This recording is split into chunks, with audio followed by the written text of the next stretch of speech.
हरिओम। ज्ञान गंगा सुनने वाले सभी पुण्यात्माओं को मेरा स्वागत है। यह सत्संग इस साल का आखिरी सत्संग है। शायद इसके बाद सत्संग हो या नहीं, इसकी कोई कह नहीं सकते हम। यह एक भगवान की मर्जी थी जो हमने इस साल को सत्संग में गुजारा। यह साल का आखिरी दिन है और हम नए साल की तैयारी कर रहे हैं।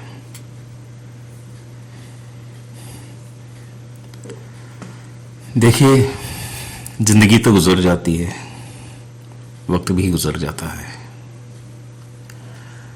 लेकिन इंसान के कर्म हैं, वो कभी पीछा नहीं छोड़ते। हमारी आज की जिंदगी हमारे पिछले कर्मों से ही बनती है, तो हमें इस बात की सावधानी रखनी चाहिए कि हमारे कर्म हमेशा अच्छे रहें, ताकि हमारी जिंदगी में सुख और शांति हो। तो अच्छे कर्म का फल अच्छा मिलता है और बुरे कर्म का फल बुरा मिलता है। लेकिन अगर कर्म का ही फल हमें भोगना है तो फिर हमें भगवान की क्या जरूरत है? यह सवाल बहुत से लोगों के दिल में आता है। देखिए, भगवान की भक्ति करने से हमारे कर्मों का जो असर है वो कम होता है। हम राग और द्वेष से ऊपर आ जाते हैं। अक्सर क्या होता है कि जब हमारा अच्छा कर्म होता है तो हम राग में फंस जाते हैं, और जब बुरे कर्म आते हैं तो रोना धोना चालू हो जाता है, दुखी हो जाते हैं, द्वेष हो जाता है मन में। इसीलिए हमें अच्छे कर्म करने चाहिए ताकि हमारे जीवन में सुख और शांति रहे।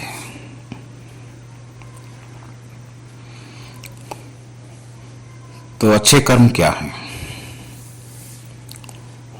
जो धर्म और शास्त्र, जो संत और जो समाज के लिए उपयोगी है, वो कर्म अच्छा है। हम अपने मन से किसी चीज को तय नहीं कर सकते।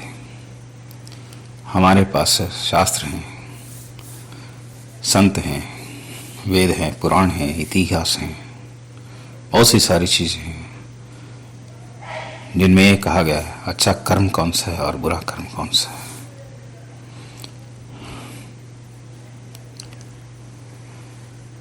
अगर बहुत सरल में कहा जाए तो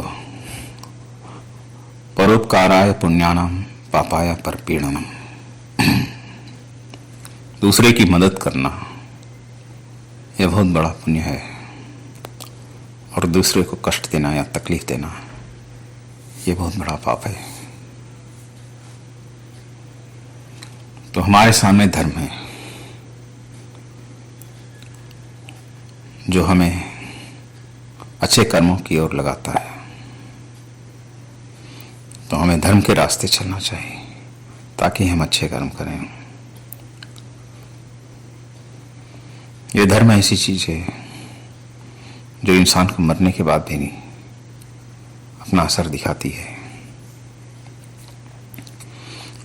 आपने किसी भी जन्म में कोई भी धर्म का काम किया है तो आपको अगले जन्म में उसका फल जरूर मिलेगा, बल्कि और जन्मों में भी। भगवद गीता में कहा गया है स्वल्पश्च अपि धर्मश्च त्रायते महतो भयात्। मतलब क्या है कि धर्म का थोड़ा सा भी साधन इंसान को महान दुख से, महान भय से रक्षा कर लेता है।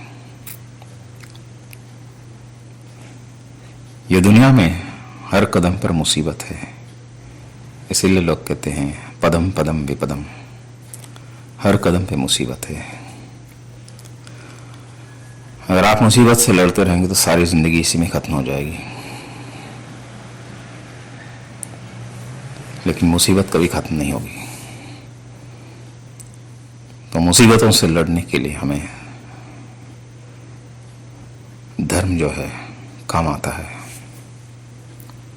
हम धर्म के रास्ते चलते हैं तो हमारी मुसीबतें कम होती हैं। हम अधर्म के रास्ते चलते हैं तो हमारी मुसीबतें बढ़ जाती हैं।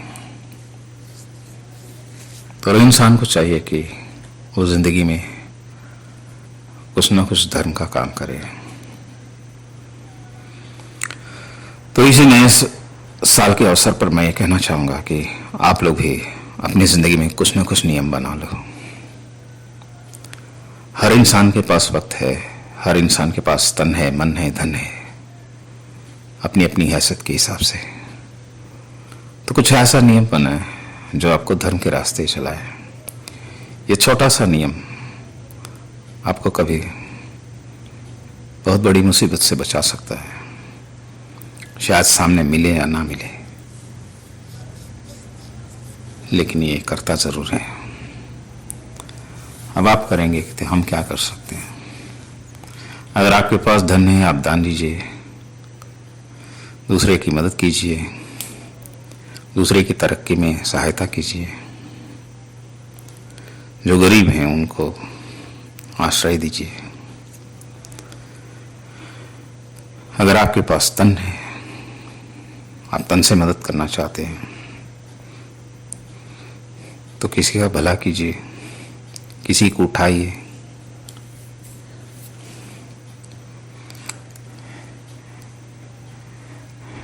जहां धर्म का काम होता है वहां सहायता कीजिए। मंदिर में, कहीं भी जिस जगह धर्म होता है वहां पे सहायता कीजिए। अगर आप मन से सहायता करना चाहते हैं तो सत्संग सुनिए, भजन कीर्तन गाइए, भगवान नाम का जप कीजिए, अच्छे विचार पालिए, अच्छी सोच रखिए, लोगों पर दया करें, लोगों का भला सोचें। इस तरह से आप मन से भी कर सकते हैं। तो आपके पास सारे साधन हैं, ये आपकी मर्जी है कि आप किस तरह अपने साधनों का उपयोग करते हैं। तो वक्त को यूं ही जाया मत कीजिए, कुछ ना कुछ नियम बनाइए और अपने जीवन को सार्थक बनाइए।